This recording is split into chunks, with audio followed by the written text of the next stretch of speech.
Greetings and welcome to another Pokemon 2019 or Pokemon Journeys anime episode review. This time I am talking about the Distant Blue Sky special episode. So, let's get to it. This episode, which is not part of the same continuity as the main anime, begins with Ash trying and failing to catch a Gyarados, which is a shame. After Gyarados swims away, Ash proceeds to battle a trainer that was seemingly looking to catch Gyarados as well. Pikachu easily defeats the trainer's Machamp by avoiding a Hyper Beam and counterattacking with Thunderbolt. Once the battle has ended, Ash and Pikachu make their way to a lodge where they spend the night. The next day, Ash receives a call from his mother, who says that on the following day, she will meet with Ash's father in the Pokemon Center located in Tonari Town, which happens to be close to Ash's current location.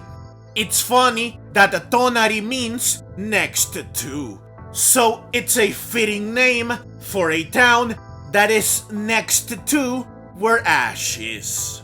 Excited to see his father, Ash agrees to travel to Tonari Town. As Ash leaves the lodge in a hurry, it is revealed that Team Rocket overheard everything. They decide to intercept Ash as he makes his way to Tonari Town so that they can steal Pikachu. In order to get to Tonari Town, Ash and Pikachu walk through a huge forest filled with Pokemon. Said forest curiously has several stone tablets that feature Gengar and an impressive tunnel under a big tree. Their journey through the forest continues into the night, which forces them to sleep inside a tree trunk, which they do happily. This is a sweet moment. The next day, Ash is woken up by a very random Lickitung that I guess just wanted to be a prankster. After Lickitung runs away, Ash realizes that Pikachu is gone. So he searches for Pikachu nearby, but all he finds is a boy who says that he knows where Pikachu is. The boy leads Ash to Pikachu while saying that weird people in weird suits took Pikachu. The boy soon takes Ash to said weird people, who unsurprisingly turn out to be Team Rocket. Without hesitation, Ash confronts them, while demanding that they return Pikachu. Motivated by Ash's appearance, Pikachu tries to break free with Thunderbolt, but the cage he is in is electricity proof. Team Rocket brag about this fact while revealing that without the key, Pikachu won't go anywhere. However, they then perform their motto, and hilariously, as they do this, Ash simply steals the key and he frees Pikachu, who proceeds to use Thunderbolt on Team Rocket, which makes them blast off again. The boy then approaches Ash while expressing how relieved he is because Pikachu is alright. Ash thanks the boy, who introduces himself as Haruto. In response, Ash introduces himself and Pikachu. He then tries to shake hands with Haruto. However, Haruto straight up ignores this, which immediately raises a red flag.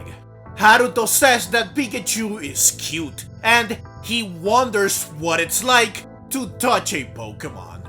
Ash says that Pokemon are warm and soft, and that cuddling them even cheers you up. Ash then wonders if Haruto has never touched a Pokemon before. Haruto reveals that he hasn't, even though he loves Pokemon. In response, Ash exclaims that each Pokemon feels different, and he proposes that since this forest is full of Pokemon, they should see what it's like to touch them all. Haruto decides to go along with Ash's plan, and so Operation Touch All the Pokemon in the Forest begins. But unfortunately, the operation does not go well. Ash rams into a wall because of a Diglett, he is knocked off a Dodrio, he is put to sleep by a Venonat, and he is chased alongside Pikachu and Haruto by a bunch of angry Beedrill. While Ash and Pikachu are forced to slide down a hill and crash into a bush in order to escape the Beedrill, Haruto easily avoids the Beedrill without enduring any hardship. This is another red flag that is only made worse when Haruto says that he avoided the danger because he knows the area very well. Ash then says that he is hungry. Haruto says that he knows a place that has a lot of berries, and he leads Ash to this place, which turns out to be the garden of a big cabin.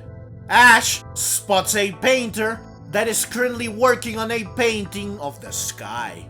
There are also a bunch of other such paintings. Haruto points out that his favorite sky painting is the one near a stool. When Ash gets closer to the cabin in order to determine which one is his favorite, he is startled when suddenly a woman who happens to be nearby drops a basket because she is shocked to see Ash. The woman composes herself and she apologizes for surprising Ash, who apologizes for trespassing before turning around to include Haruto in the apology. However, Haruto is gone, much to Ash's surprise. This is yet another red flag. The painter, who I think looks like Alon and whose name is So, even though this is not revealed in the episode, then exits the cabin, wondering what all the commotion is about. The woman says that she was just surprised a little. So then turns his attention to Ash, who says that he was just looking for berries. Concerned, So turns to the woman, wondering if she is okay. He reveals here that her name is SAE. SAE says that she is fine. She knew that it couldn't be, but she just, and I am guessing here, could not help it. This reveals that something is clearly not right. Something is clearly going on here, and it has to do with Haruto, who clearly resembles SAE and So. So then goes back into the cabin while saying sternly that Ash can take as many berries as he wants. SAE helps Ash with gathering berries, and she also gives Ash some bread she baked using berries. She even makes sure to give Ash enough bread for his friend, meaning Haruto, who SAE did not see, but she realized when Ash turned around earlier that he is clearly not alone. Ash thanks SAE and he leaves with the berries and bread. He soon runs into Haruto and he wonders where Haruto went. Haruto says that he saw a Pokemon which he proceeded to chase. Yeah, definitely not suspicious at all. Ash then shows off what he got from SAE while saying that she is really nice. However, when Ash says that they should dig in and that there is extra bread for Haruto, Haruto says that he ate too much breakfast. Therefore, Ash can eat everything. Yeah, Haruto just keeps being dubious. Even Ash is starting to catch on to the fact that something is off. They all then sit down so that Ash and Pikachu can eat. Haruto mentions that the sky is beautiful, and he wonders if the bread is good. Ash says that it's the best, and he wonders if Haruto is sure about not eating. But raising even more red flags, Haruto says that he feels like he is eating just by watching Ash. He even feels full. Ash says that this is odd, since seeing other people eat only makes him hungrier. Haruto then wonders if Ash knows what it feels like to suddenly be unable to eat something that you have always had, which makes you crave this something. Ash says that he does know this feeling, since right now he would love to have his mother's croquettes. Haruto says that he knows the feeling as well. Ash then splits a piece of bread in two in order to share with Pikachu, who was clearly asking for this. Haruto is amazed because Ash can understand what Pokemon say, but Ash says that it just feels like he does sometimes. This prompts Haruto to ask a favor of Ash. Haruto leads Ash to a quartet of Mankey. One of these Mankey is wearing a cap. This is of course a familiar sight. Haruto says that this cap is precious to him, since it was a gift from his father. Ash reveals that one time, a Mankey also stole his cap, meaning that what happened with his Primeape in the main series also apparently happened in this timeline. Haruto wants to recover his cap, and he wants Ash to do it for him, which Ash is more than happy to do. But since having Pikachu use Thunderbolt on Mankey would also fry the cap, Ash opts instead to reason with the Mankey, which goes about as well as you would expect. Refusing to back down, Ash chases the Mankey, who has no problem giving Ash the slip repeatedly. However, Mankey soon runs on an Onix who stands up, which makes Mankey fall towards the ground. Thankfully, Ash manages to save Mankey, and he takes the opportunity to recover the cap while explaining how precious it is to Haruto. However, Mankey, upon realizing that it no longer has a cap, starts crying, which is heartbreaking and quite the reversal from what happened with Ash's Primeape in the main series. Feeling bad for Mankey, Ash gives it his cap, which Mankey accepts. This adorably makes it very happy. Haruto then waves at Ash from a distance. Ash runs towards Haruto while exclaiming that he got the cap. However, Haruto walks away, forcing Ash to follow him. Haruto keeps walking away, eventually leading Ash back to the cabin from earlier. Haruto then vanishes, leaving Ash behind to run into SAE and So, who are shocked when they see Haruto's cap. So wonders where Ash got the cap. Ash says that he got it from a Mankey because Haruto told him to. Hearing the name Haruto shocks SAE and So even more, with So saying that Ash is lying. But Ash adamantly says that he is not lying. He then wonders if SAE and So know Haruto as well. However, due to the shock from everything they just heard, they are unable to speak in complete sentences, and thus they don't reveal anything clearly, though it's obvious what they are trying to say. Before they can regain their composure, SAE has a breakdown. They all then head inside the cabin, where SAE shows Ash a picture that reveals that yes, unsurprisingly, Haruto is the son of SAE and the SAE. SAE then reveals that Haruto was sick and that on the previous year, he passed away. Though this is what we are left to infer, since SAE does not actually say this. As always, since this show is meant for kids, death is alluded to, and not outright confirmed.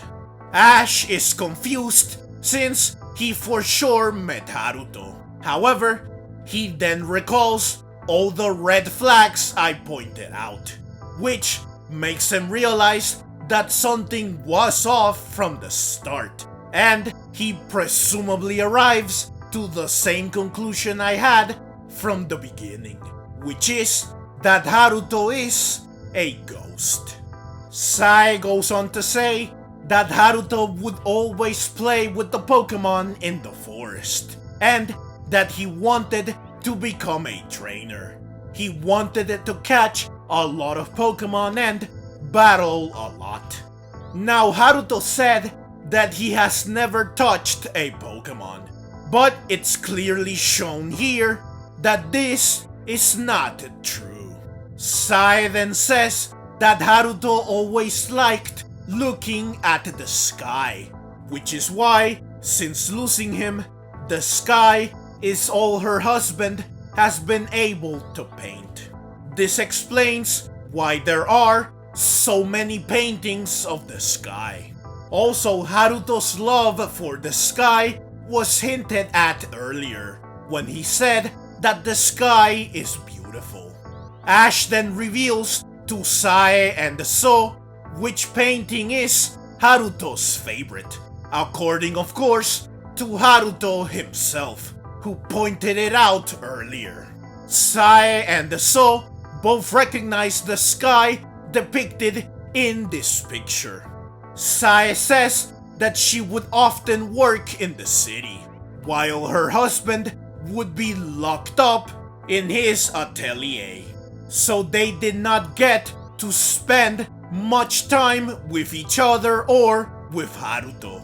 However, on the day they saw the sky depicted in this painting, they were all together for once, meaning that it was a special and unforgettable day for them. Hence, why this sky is Haruto's favorite and why SAE and SAE remember it well. SAE then says that losing Haruto made her realize that the comforts you take for granted may not always be there, and how joyful it is just to have them, which is why she now says thank you to these ordinary comforts. I think that this is a very powerful moral that goes on to show that while the Pokemon anime is for kids, which is why it often avoids tackling heavy subjects such as death head-on, it is still capable of conveying some very mature life lessons, meaning that we can all still learn some very valuable things from this show, which is why I firmly believe that it can be enjoyed and appreciated by people from all ages. So, Ash leaves the cabin while bidding farewell to SAE, who waves back, and to SAE, who says that he will no longer paint just the sky. He will also paint the forest and the Pokemon that Haruto loved so much. This makes SAE happy. The two of them then look up at the sky, and as they do this, Haruto appears behind them. He smiles while nodding before vanishing. My guess is that he is happy because his parents were finally able to get some closure regarding his passing, and they are now looking towards the future. They are no longer trapped by the past and their sorrow. This is a touching scene, Ash then runs into Haruto in the forest. However, neither of them address the obvious Kaperaja in the room. Instead, Ash recalls that Haruto has yet to touch a Pokemon, which again, as shown earlier, is not true. Ash tells Haruto to touch Pikachu, but since Haruto is a ghost, his hand simply goes through Pikachu. However, using Ash as a medium, Haruto manages to feel Pikachu. After thanking Ash and stating that Ash was right when he described what it feels like to touch a Pokemon, Haruto vanishes. My guess is that, as it's usual for ghosts, now that his lingering regrets have been fulfilled, Haruto was finally able to move on. This is another emotional scene, especially since they show a bunch of Pokemon while Haruto, in a fading voice, speaks about how he wanted to become a trainer. It truly is a shame that his wish will never come true. So, Ash makes it out of the forest and he looks at the sky, which resembles Haruto's favorite painting. Recalling what SAE said about being thankful for ordinary comforts, Ash thanks Pikachu. The episode then cuts to the Pokemon Center in Tonari Town. Ash finally arrives to find only his mother, who reveals that his father already left due to an emergency. This is not really surprising, since I did not expect them to actually finally show us Ash's father, who is still very much a mystery. While he is disappointed, Ash accepts the situation. His mother then reveals that his father did leave him a gift, a new cap, which has the same logo as Ash's OG cap from the main anime, thus referencing the main series in this continuity. Since Ash is hungry, his mother makes him some croquettes, which Ash happily eats. However, he soon starts crying. My guess is that he recalls what Haruto said about wanting to eat something you have always had when you are suddenly unable to. Clearly, Ash no longer takes these croquettes for granted. Instead, he now values and treasures them greatly, since there might come a day when he will no longer be able to eat them. This exemplifies just how powerful and valuable the moral of this episode is. Later that night, we see that while Ash and the Pikachu sleep, Ash's mother raises their blanket, showing just how much she cares about them. This, paired with the fact that she happily cooked for them, exemplifies another theme of this episode: the value of family. The fact that Ash wanted to see his father but couldn't reinforces this theme, while also giving Ash something in common with Haruto, who also was often unable to see his parents. Also, Ash got a cap from his father, just like Haruto. The next day, Ash decides to leave the Pokemon Center in a hurry. His mother stops him for breakfast, but Ash exclaims that Entei appeared nearby, so he has to go. After eating some toast and thanking his mother, Ash rushes out of the Pokemon Center in order to find Entei.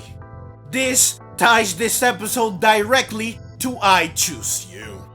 The episode ends with Ash running while the narrator says that, aiming to be a Pokemon master, Ash's journey with his friends will continue. And if he says that it will continue, then it will. I guess that this means that even if Ash is no longer the protagonist of the anime, we will, at least, still see him in special episodes or movies like this. And this likely includes both this Ash and the Ash from the main anime. So, overall, I think that this episode was good. But the fact that it takes place in the alternate continuity started in I Choose You hurts it greatly, since I knew that the episode would not impact the main anime whatsoever. Therefore, it was difficult for me to feel invested in the episode or to care as much about what happens in it, thus making it feel kind of pointless. That being said though, I still enjoyed the episode due to the heartfelt story it told, which was great despite it feeling undercooked, due to the fact that a single episode was not enough to properly develop the new characters in order to make us truly feel for them. Plus, I think that the twist was ultimately not very surprising or impactful, since it was telegraphed repeatedly and way too early. If this had been a movie and if the twist had been hidden until its reveal, then this would have been a truly magnificent experience. Still, despite its flaws, the story was touching and quite emotional. I really love the morals/lessons that it conveyed, which definitely elevated the story into something more compelling and thought-provoking. I especially love that said morals/lessons and the themes of the story make this episode a great celebration of both Christmas and New Year's, even though the episode is not specifically about these special occasions. The theme of family, its importance, longing to see or remembering a member of it, is very much on brand for Christmas, and learning to let go of the past, stopping it from shackling you and eagerly looking it towards the future are very much things that embody the spirit of New Year's, and being thankful for the little things in life and the things we often take for granted fits both holidays. So this episode certainly aired at the right time, and it is an excellent celebration of this special time of the year. Beyond the story, I think that everything before the actual story begins feels inconsequential, and none of the new characters are particularly great or memorable. I do think, however, that the animation was good, and I love how they connected the episode to I Choose You, even if Ash getting his iconic cap does mess up the continuity. I also love the reference to Ash's Primeape, who has been neglected in the main anime. So yeah, overall, this episode was good. It's just that it was difficult to really care about it since it's not part of the main series. But that's the video. As always, leave your own thoughts down in the comments below. I hope you enjoyed the video. If you did and would like to see more like it, then please consider subscribing to my channel. I love Pokemon and I love making videos on both the anime and the games. Also, please consider clicking the links on screen so that you can check out more videos like this right away. Thank you very much for watching, and let's meet again in the next video.